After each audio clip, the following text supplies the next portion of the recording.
My wealthy uncle took me in when my parents left me behind at 13. 15 years later, Mom arrived at his will reading expecting millions, until I shut her up, and the lawyer arrived in horror. That truth, compacted and sharp, is the only way to explain the beginning. But the real beginning was quiet. It was the thick, suffocating heat of a Savannah summer morning. The house, usually buzzing with the mundane activity of a family of 5, was silent. I was 13, and deeply accustomed to making myself small, trying to be useful enough to avoid notice, but not so noticeable that I became a nuisance. My chore that morning was cleaning the dusty wooden slats of the kitchen blinds, a task I approached with the grim focus of a seasoned laborer. The only sound was the soft, broken hum of the ancient window fan, battling a losing war against the 95-degree temperature. The scent of stale cereal and an undefinable floral detergent hung in the air, a scent I associate even now with existential dread.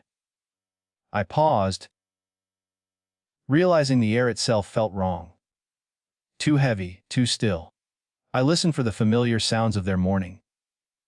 My sisters fighting over the bathroom, the rattling of my father's coffee maker, my mother's voice, sharp and calculated, demanding quiet. Nothing. I walked over to the kitchen counter. Their luggage was gone. The dented, dark green Samsonite bag my father always insisted on using. The expensive Italian leather suitcase my mother reserved for special trips. Both missing. I told myself they must have left early for a weekend getaway. A quick trip to see relatives, a thought that brought relief, not disappointment. If they were gone, I was safe from their scrutiny. I walked the 3 steps to the refrigerator, my hands cold despite the heat.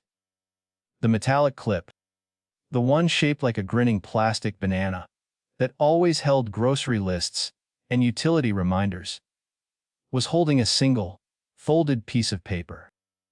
It was torn from a yellow legal pad, the texture cheap and grainy beneath my fingers. The handwriting, a hurried, looping script, was unmistakably my mother's. I didn't unfold it immediately. My heart had begun to beat with a slow, heavy thud against my ribs.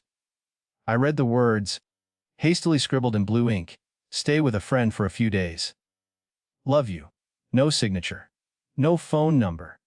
No apology. Nothing. The words were so small. Yet they carried a weight of a lead anchor. I went back to my room, a hollow space that had always felt like an annex, rather than a personal space. I checked my phone. No missed calls. No texts. Not even a confirmation that the trip was last minute. Days passed. 3 days of me, rationing canned soup and crackers from the pantry. I didn't cry. Crying was weakness. And I had learned long ago that weakness only invited disappointment. I stayed in the living room, staring at the front door, waiting for the familiar sound of the garage door grinding open. By the 5th day, the silence had become a screaming cavity in the center of the house. The stale cereal scent was unbearable. I finally picked up the landline, then put it down, unwilling to confirm my fear by hearing their voices' mailboxes ring. Instead, I did what the discarded always do. I checked social media. My mother's profile was public. I scrolled past the usual smiling selfies and pictures of the dogs until I saw the new uploads.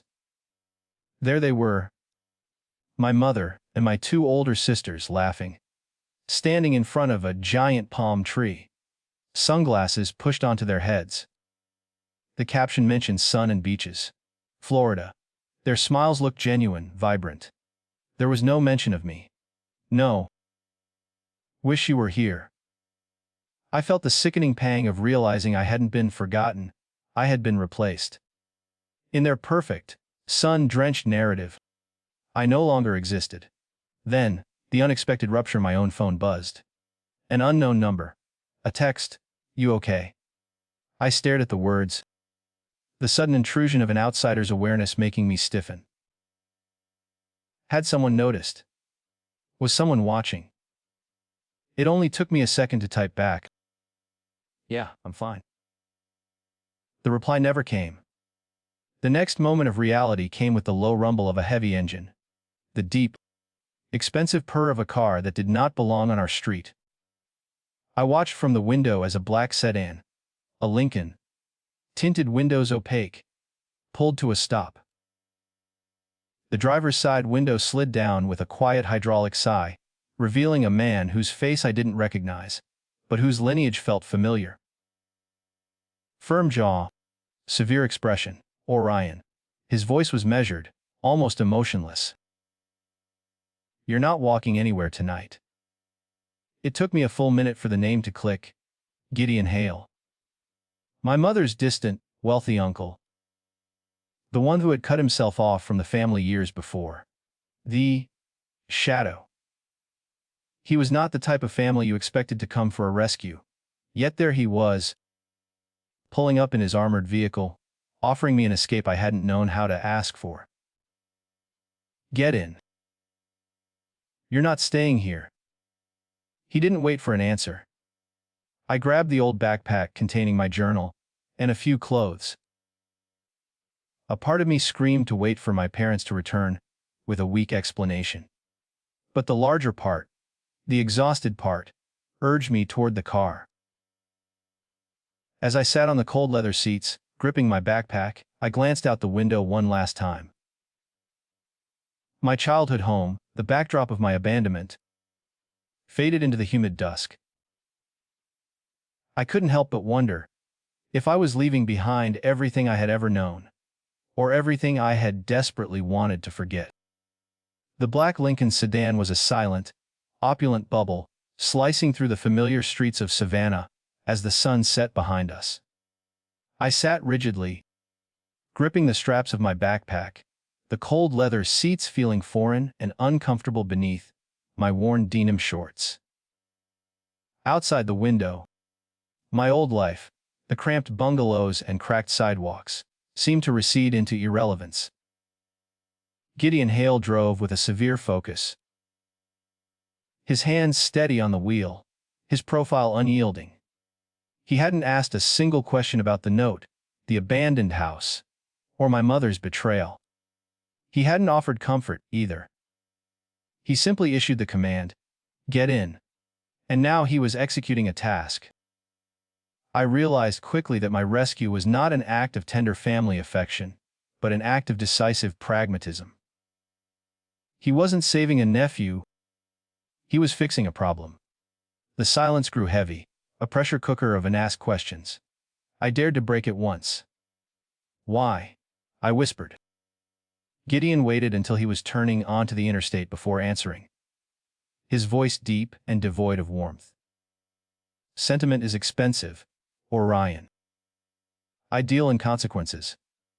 Your parents created one, and I am containing it." His words, cold as they were, gave me a strange sense of grounding. Slept. He didn't pity me. He acknowledged the reality of my situation as a consequence, something measurable, and therefore, something that could be managed. The drive north blurred into hours. When we finally arrived, we weren't in Savannah anymore. We were in Greenwich, Connecticut, pulled up to a house that looked like it had been carved out of a modernist magazine. It was geometric and sleek, framed by massive, imposing stone columns and sweeping, manicured lawns. It was a world away from the peeling paint and broken-down fences of my old neighborhood. Gideon ushered me through the main entrance. The interior was all polished marble, glass, and muted chrome. It felt less like a home and more like a museum display. Perfect, orderly, and sterile. Every object seemed placed with intent, contributing to an overall effect of untouchable wealth. It reinforced my growing sense of displacement. I felt like a piece of grit, dragged into a pristine machine. He led me up a winding staircase to a bedroom. It was larger than our entire downstairs living space back in Savannah. The bedding was stark white, the furniture custom made, and the window overlooked a precise, geometric garden. It was a golden cage, and the message was clear: you are safe here, but you are still subject to order. You will follow the schedule, he instructed, standing at the threshold. School starts next week. You will learn the household rules. Do not touch anything without permission. Do not fail. I nodded, gripping my backpack tighter, my small, worn shield against this overwhelming environment. Just as he was about to leave, he turned back, reaching into the pocket of his tailored jacket. He held out a leather-bound journal. It was thick and smelled of expensive paper. My name, Orion Beckett, was embossed in gold on the cover. You'll need this, he said, his voice softening just a fraction, a sound so unexpected it made me blink. Things exist to be used, not feared. Include in your own thoughts. I took it, my fingers brushing his for a moment. That small gesture of giving me a tool, rather than a hug or a comforting word, was perhaps the first time in years I felt seen. He wasn't treating me as a charity case. He was giving me a specific task to organize my interior life, just as he organized his exterior world. That night, alone in the vast, quiet room, the images of my mother laughing in Florida played on loop. I was trapped between two extremes: the warm, chaotic neglect of my past and the cold, perfect order of my present. The next morning, I opened the journal. I didn't know what to write, but I felt an imperative to begin. I wrote the words Gideon had uttered that first night, twisting them into a personal declaration. If something is inside this house, it belongs to everyone who lives within it. I decided then that I wouldn't just be a guest in this life. I would claim it. The following weeks were devoted to structure. Gideon enrolled me in public high school, a jarring environment of noise and social chaos, but one where I quickly found the anchor he likely intended: the debate club. Every Tuesday and Thursday, I sat in the windowless room, absorbing the rules of rhetoric, learning to speak when every instinct told me to be silent. I was intimidated. I was afraid of stumbling, of sounding small. But the more I listened, the more I practiced framing an argument, the more I realized that speaking wasn't about shouting. It was about precision. It wasn't long before I committed Gideon's mantra to the first page of my journal, underlining it 3 times. Half the world bluffs. The other half apologizes for existing. Do neither. The process wasn't about winning a small school competition. It was about finding my voice in a world that had conditioned me for silence. I focused on utility, on performance, and on earning my place. I was still operating under the ingrained lie that my worth was conditional and had to be perpetually proven. But now, I had the most powerful tools in the world to prove it. I was ready to play along, listen to the rules, and wait to figure out what Gideon wanted me to learn. The journal became my scaffolding. I filled its pages not with diary entries, but with systems debate notes, budgeting calculations, and Gideon's severe pronouncements. The more I mastered the external world, the more secure I felt in my new, fragile existence. My efforts culminated in a victory at the regional debate competition. My voice, which had started shaky, ended firm. Arguing a position on environmental policy I barely understood but argued flawlessly. Gideon wasn't there. He was always absent, always traveling, a shadow in the background of his own perfectly ordered life. But when I returned to the Greenwich house, his butler, Thompson, met me at the door with a single, 2-word message. Hey, approved. That quiet, earned acknowledgement was all the validation I needed, feeding the deep-seated lie that my worth was proven through performance. My next step towards self-sufficiency was mandatory. Slept. Gideon drove me to the local bank to open my first savings account. Explaining the principles of compound interest, with the gravity of a man discussing constitutional law. His rule was simple: save 50%. Spend 50%. It was a lesson in control I absorbed completely. To feed the 50% I was required to save, I took a part-time job bagging groceries at a nearby market. It was an awkward, often clumsy role. My co-workers often chuckled at my stiff efficiency. But I persevered, driven by the intense satisfaction of earning my own money. It was the first resource in my life that felt entirely mine, not borrowed or given. One night, while counting out the shared tips at closing, I noticed a discrepancy. One of the more outgoing, ostensibly friendly co-workers, a girl named Tina, had systematically shorted the jar over several shifts. My gut reaction was not anger, but an immediate, clinical application of Gideon's rules. Life wasn't about making exceptions for people you liked. It was about holding everyone, including yourself, accountable. I didn't yell. I didn't confront her. I simply documented. I took a picture of the empty jar before she had a chance to pocket the final few dollars. Then quietly showed the manager the evidence. Tina was fired the next day. I handled it. And in that cold, efficient victory, I felt a new level of self-mastery. I was finally ready for the real world. I wasn't expecting romance. Romance implied vulnerability, and vulnerability was the weakness that had allowed my parents to discard me. Then I met Evan Mercer. Even volunteered at the community garden, where I occasionally helped, and he was the opposite of Gideon's sharp edges. He was soft, spoken, thoughtful, and relentlessly patient. He didn't ask invasive questions about my past or my strange living situation. He simply created a space where I felt, for the first time since my rescue, that I might be allowed to just exist, without the pressure of performance. The longer we spent together, the more the high, protective walls I had built around my heart began to erode. I started to believe, hesitantly, that maybe not everyone was waiting for the right moment to abandon me. Maybe I could trust again. One evening, Evan was sitting on my dorm room floor. I had moved out of Gideon's house for college, and he asked gently about my family. I hesitated. The story of the fridge note and the Florida photo still lodged in my throat. But his brown eyes were so calm, so accepting, that the need to hide felt less urgent. "I'm not like them," he said, sensing my fear. "You're not like them either."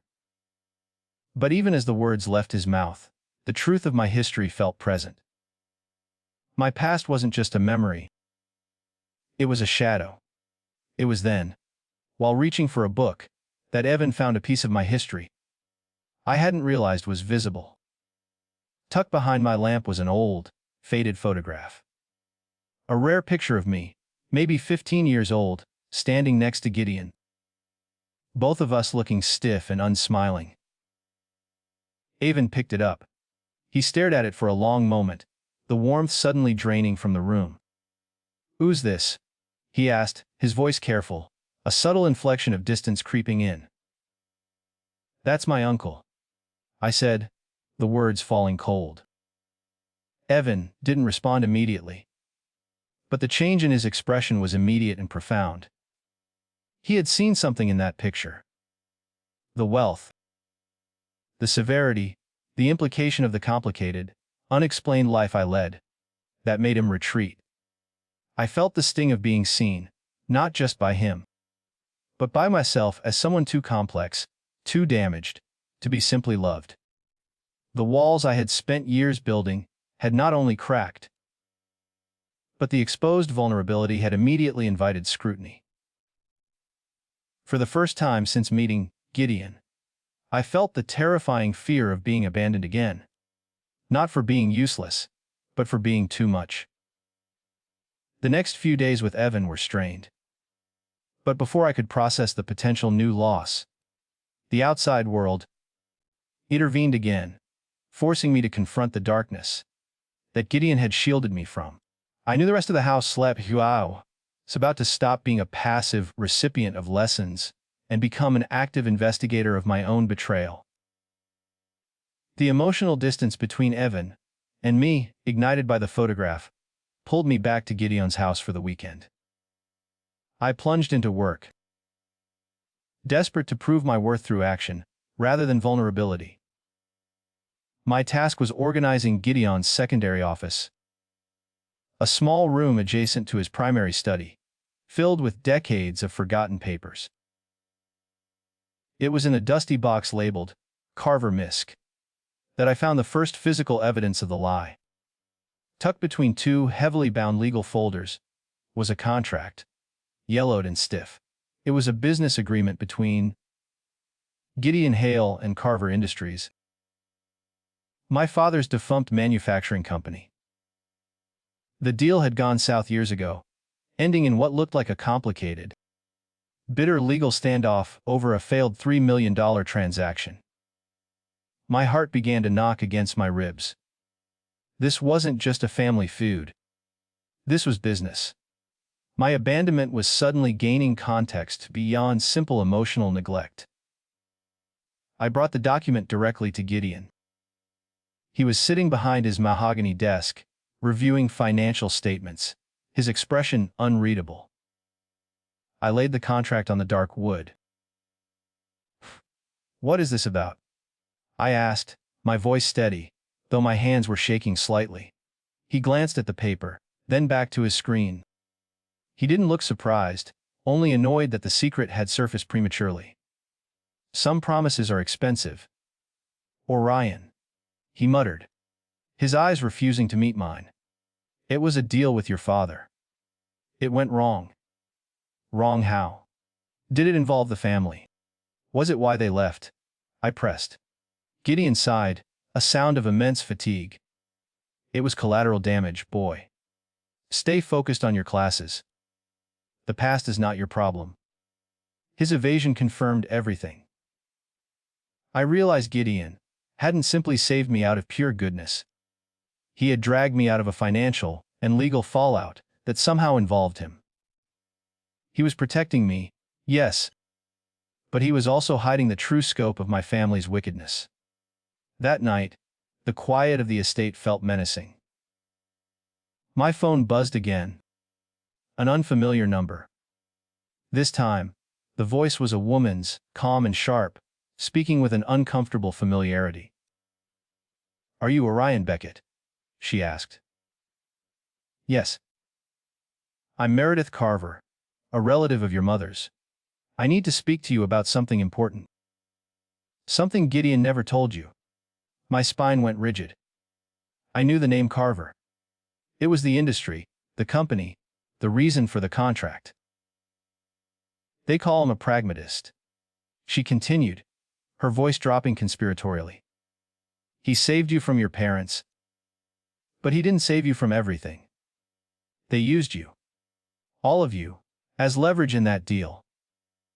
The word leverage hit me like a physical blow. It wasn't just abandonment, it was calculated use. Meredith hung up, leaving me reeling. There was a story here, and every person who knew it was actively trying to keep me from it.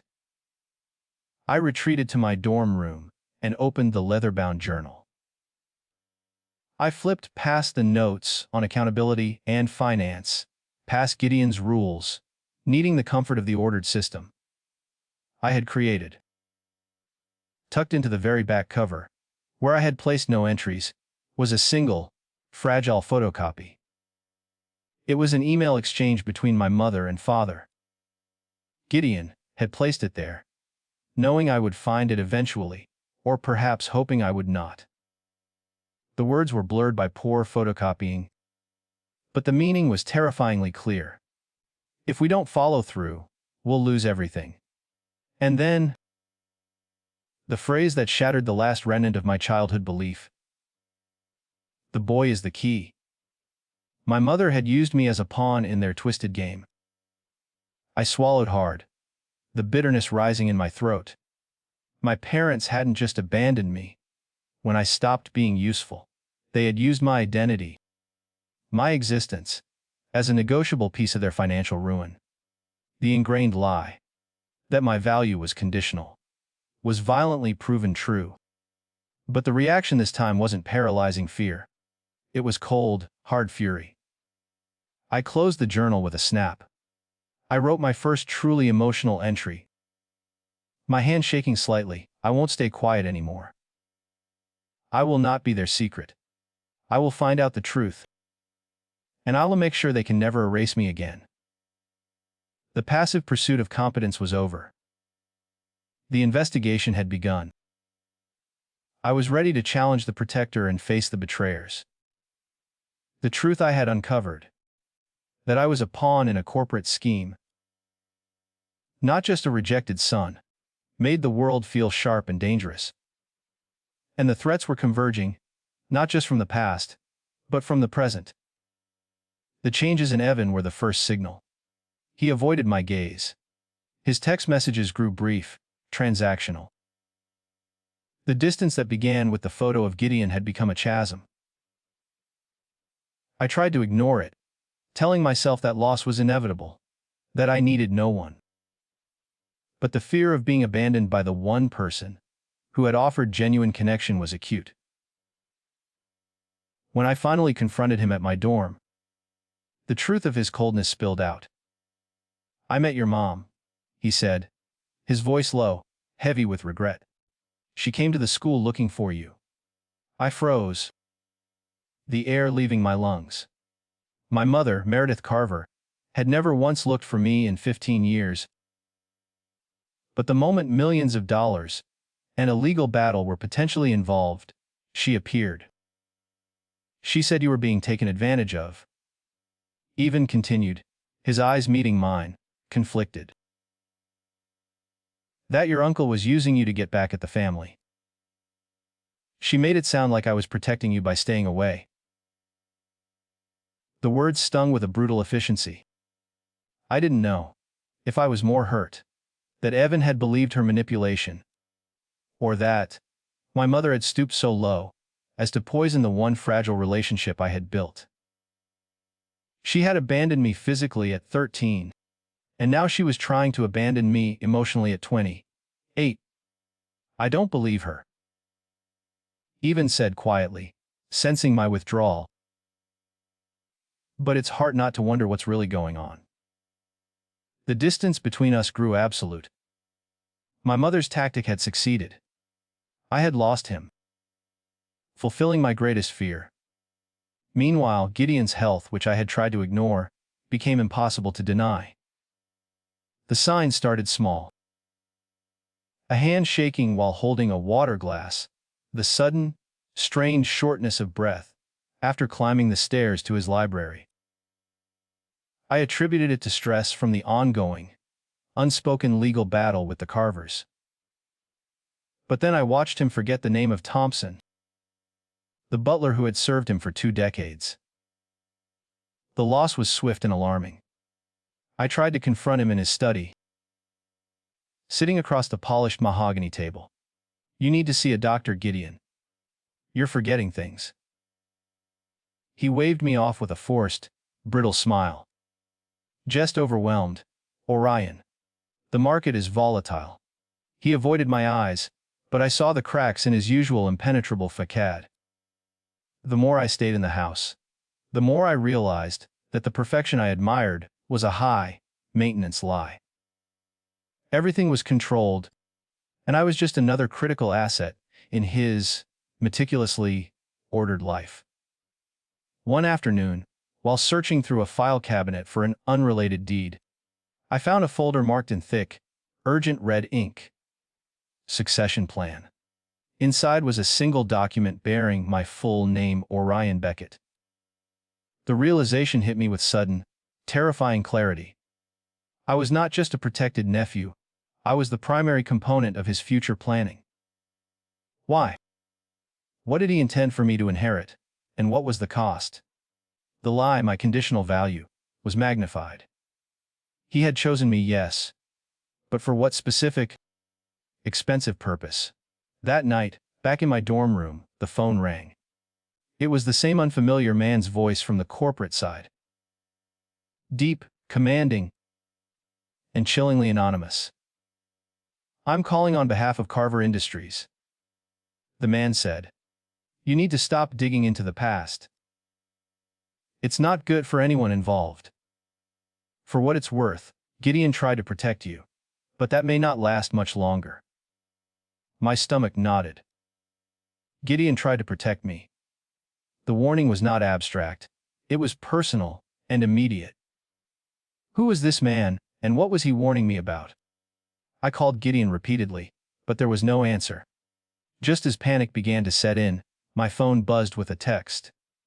It was Evan. "I've got bad news. Gideon's been taken to the hospital. Critical condition." My carefully constructed world of self-sufficiency shattered. I rushed to New York Presbyterian, navigating the sterile, confusing halls until I found the intensive care unit. The sight of Gideon lying there, pale and frail, was devastating. The strong, unyielding man who had saved me was slowly fading away. He tried to sit up when he saw me, but his body betrayed him, collapsing back onto the white sheets. He grabbed my hand, his grip surprisingly strong. "Stand tall, Orion," he whispered hoarsely, his eyes burning with intense urgency. "Even when they push you down, stand tall." I nodded, the words piercing my fear. What did he mean, and why now? "We don't have much time," he said softly. "There's something you need to be prepared for. Something I should have told you long ago." Hours later, I sat in the hushed office of Mr. Halpern, Gideon's longtime lawyer. The air was thick with anticipation. Halpern had already warned me that Gideon had updated his will 6 months prior. "I've never seen Gideon like this," Halpern said, handing me the document. "He was different. This will was made with the full knowledge that things were about to get very complicated." The weight of the parchment in my hand felt like a countdown clock. I scanned the document, my eyes landing on a clear, cold section outlining my parents. Halpern leaned in, his voice grave. "Orion, I need you to understand. They're going to come for you. Your family won't let this go. You have to be ready for the fight. The final battle for my place in the world, the battle Gideon had been training me for, was about to begin." The will reading was set for the following week. I took a deep breath, the adrenaline replacing the panic. I was ready. The week that followed Gideon's collapse was a blur of legal preparation. I spent hours with Halpern, the lawyer, reviewing documents, but the real work was internal. I was steeling myself, trying to live up to Gideon's final, desperate command. "Stand tall." The day of the will reading arrived with a chilling, sterile sunlight filtering into Halpern's office. The tension in the room was a tangible thing, heavy and cold. Halpern's office was a monument to old money, quiet wood and leather. But today it felt like a courtroom. I was the first to arrive, taking the seat Halpern directed me to. Then the Carvers entered. My mother, father, and my 2 sisters, all dressed in somber but expensive black, moved with the self-assured grace of people who believed the world owed them deference. My mother saw me, a smug, proprietary smile touched her lips. She barely acknowledged me, her eyes already calculating the value of the room. She was expecting a windfall, a few $1,000,000 at least, to salvage whatever financial mess she and my father had created. She looked at me, the forgotten child, with an air of detached pity, as if I were merely a piece of furniture in Gideon's life. My father, once my towering figure of authority, looked nervous, his shifting eyes betraying a deeper anxiety than my mother's avarice. My sisters exchanged glances, already debating how to spend money they didn't yet have. I met my mother's gaze directly, channeling Gideon's cold focus. I was done being small. I was done being the secret. Halpern cleared his throat, the sound sharp in the silence. He was a small man, but his voice was authoritative. He began reading the will of Gideon Hale. The opening clauses were straightforward. Standard bequests to charities, a few $100,000 to Thompson, and the other household staff. My mother shifted impatiently, waiting for the real numbers. Then Halpern reached the core of the document. I leave the entirety of my estate. Halpern read, his voice clear and resonant, including all real property, corporate holdings, and liquid assets, to my nephew, Orion Beckett. The room went instantly, shatteringly silent. A strange mixture of vindication and profound relief washed over me. This was not just a will, it was Gideon's final, powerful acknowledgement of my worth, a value the Carvers had refused to recognize. Halpern continued, his tone turning clinical and final, as he addressed the matter of the Carvers. 2. The Carver family, those who abandoned my nephew. Halpern read, his eyes lifting to sweep across my mother, father, and sisters. I leave nothing. The single word, nothing, landed like an artillery shell. My mother's face drained of all color, the smug certainty vanishing instantly, replaced by a ghastly, twisting disbelief. My father shifted violently in his seat, the leather creaking under his weight. My sisters stared, their confusion rapidly hardening into rage. Halpern went on, detailing the sizable sum to be donated to educational trusts, the cause Gideon had always championed. But I barely heard him. I was focused entirely on the stunned silence, the profound defeat etched onto the faces of the people who had walked away from me without a backward glance. You cannot do this. My mother finally erupted, her voice high, pitched and strained, her chair scraping harshly against the floor as she leapt up. You cannot just throw us out like this? We're family. I stood my ground, my heart pounding, but my voice was steady, trained by years of debate practice. You're not my family. You left me. And now Gideon has decided who he considers family. Her face contorted with fury, directed at me, and then at Halpern, as if the lawyer could magically rewrite the decisions of the dead. This is insane, she insisted, waving a furious hand at me. He doesn't even belong here. He's not even a Carver. You don't get to decide what's fair anymore. I countered, my voice cutting through her outrage. You lost that right when you left the note on the fridge. Gideon chose me. That's all that matters now. The tension was suffocating. Halpern calmly placed a hand on a folder marked exhibits. He pulled out something else. A photograph, old and creased. It was a picture of my mother, father, and sisters, younger and happier, sitting beside a smiling Gideon at a family gathering years ago. Should this matter be disputed? Halpern said quietly, placing the photo in front of my mother. This evidence shows that your family was intimately involved with Gideon before the falling out. It refutes any claim that Orion is not the rightful heir. My mother's jaw tightened as she looked at the photo, a faint crack in her facade of entitlement. She knew the game was over. I had been abandoned for being inconvenient, but now I had been chosen for being necessary, and Gideon's final word had made me unerasable. The climax had begun, and I knew the Carvers wouldn't go down without one final, desperate attempt to reclaim their power. My mother stared at the photograph on the table, the image of their cozy relationship with Gideon serving as the final, incontrovertible proof that their past was not as clean as they pretended. Her outrage curdled into cold calculation, the realization that Halpern was prepared for a fight.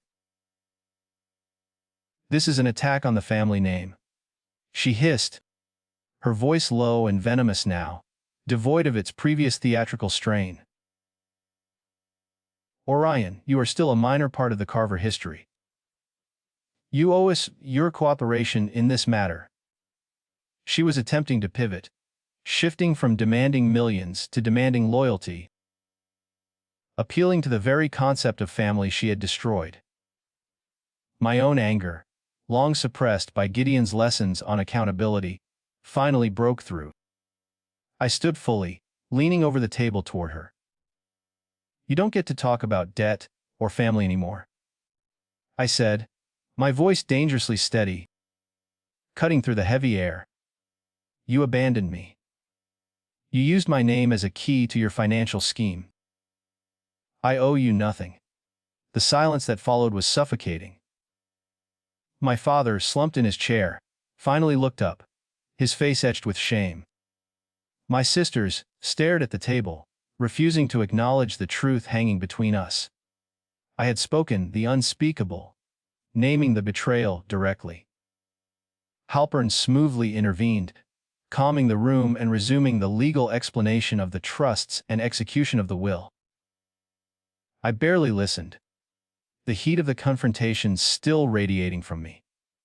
I had faced my ghost, and she had nothing left to offer but impotent rage. Then, my phone buzzed in my pocket. A notification, not from a contact, but from an unfamiliar legal firm. I glanced at it quickly, expecting a formal threat of litigation. The message, short and chilling, was a final confirmation of everything Gideon had shielded me from.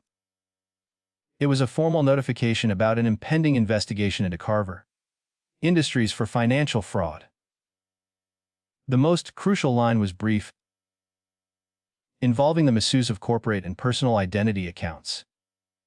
My blood ran cold. The email I found in the journal was not hyperbole.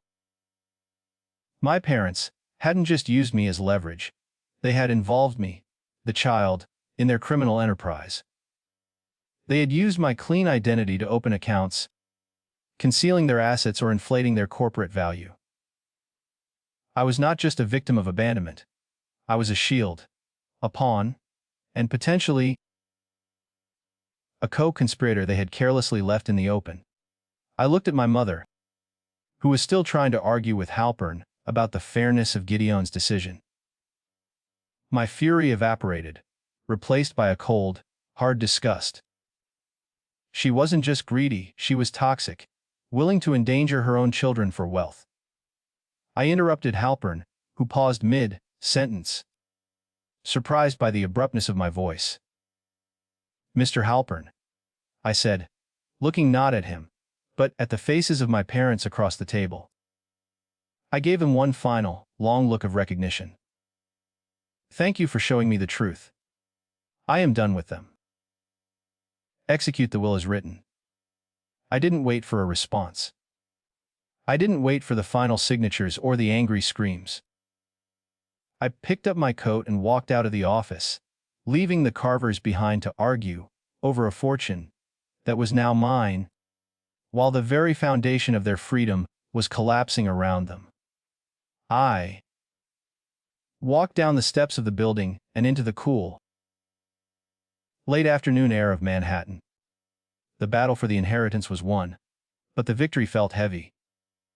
I had gained millions and a powerful legacy, but I had lost the last, fragile hope of ever having a true family, confirming the deepest wound of my life. I walked until I reached a quiet park, the tall buildings casting long shadows. I realized I was not trapped anymore. I was not a leftover. I was the choice. Gideon had not just given me money. He had given me the final, necessary evidence and the structure to survive the betrayal. The only thing left was to address the one relationship I had damaged through my ingrained fear of vulnerability. Evan.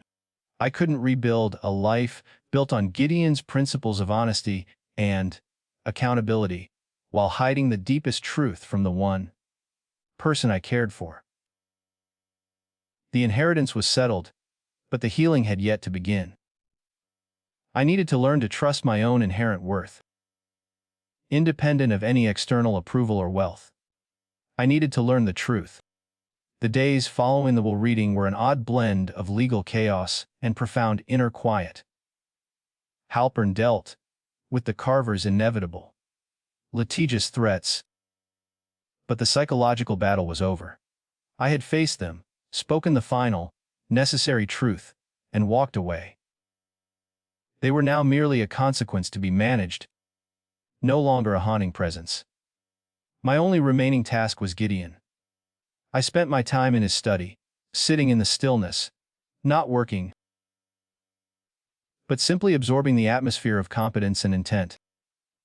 The house felt less like a cage now, and more like a fortress, a structure built specifically to defend against the kind of attack the Carvers had launched. I stared out the window at the perfect, geometric garden, reflecting on Gideon's final lesson. He hadn't just given me money, slept. He had given me the definitive answer to my deepest fear. I whispered the words, testing them in the silence of the large room. I wasn't a leftover. I felt the weight of 15 years of self-doubt lift. I was the one he chose. I will not be erased. That was the truth. The core principle I had needed to internalize to finally heal. My value was not conditional on being quiet, perfect, or useful to my parents. My value was inherent, and I was worthy of being deliberately, and financially, chosen. My final obligation was Evan. I needed to see him, not to apologize for my messy past, but to offer him the one thing I had been too terrified to give: honesty. I met him back at my old dorm. When he walked in, the conflict and concern were still visible in his eyes, but there was also an underlying steadiness I hadn't noticed before. "I've been waiting for you to tell me everything," Evan said, sitting across from me, his voice gentle. "About your family, about Gideon, about what was really going on. I need to know why you felt you had to hide from me." I took a deep breath, preparing to tell the complete, ugly story for the first time, without defensiveness, without editing for convenience. I started with the fridge note, and ended with the financial fraud, and the sheer, brutal finality of the will reading. I didn't hold back the anger or the years of being a pawn. When I finished, the room was silent. Evan didn't flinch. He didn't offer pity, which I would have rejected, or doubt, which would have reinforced my lie. He simply nodded, his eyes warm and focused. "I've never been more proud of you," he said. "You stood up to a lifetime of abuse and walked away with your truth intact. That has nothing to do with Gideon's money. His acceptance, offered not for my worth, but for my bravery, finally shattered the last, lingering fear of abandonment." I smiled, a genuine expression that felt unfamiliar and liberating. The distance between us evaporated. "It's not just about the family," I explained, realizing the full scope of my journey. "It's about me. I've spent so much of my life being who they wanted me to be, living by their negative space. But not anymore. I'm finally starting to figure out who I am. And I'm not afraid to share it." The inheritance was a tool, the ultimate budget for independence. Gideon had taught me the rules of finance and the cold strategy of competition. But in defeating the Carvers, I had finally learned that self-worth was the only asset that truly mattered. I chose to honor Gideon's legacy by adopting his focus and discipline, but rejecting his emotional isolation. I would stand tall, as he commanded, but I would stand tall on a foundation built on honesty and connection. The past was a powerful scar, but it was no longer a binding chain. My life, finally, belonged entirely to me.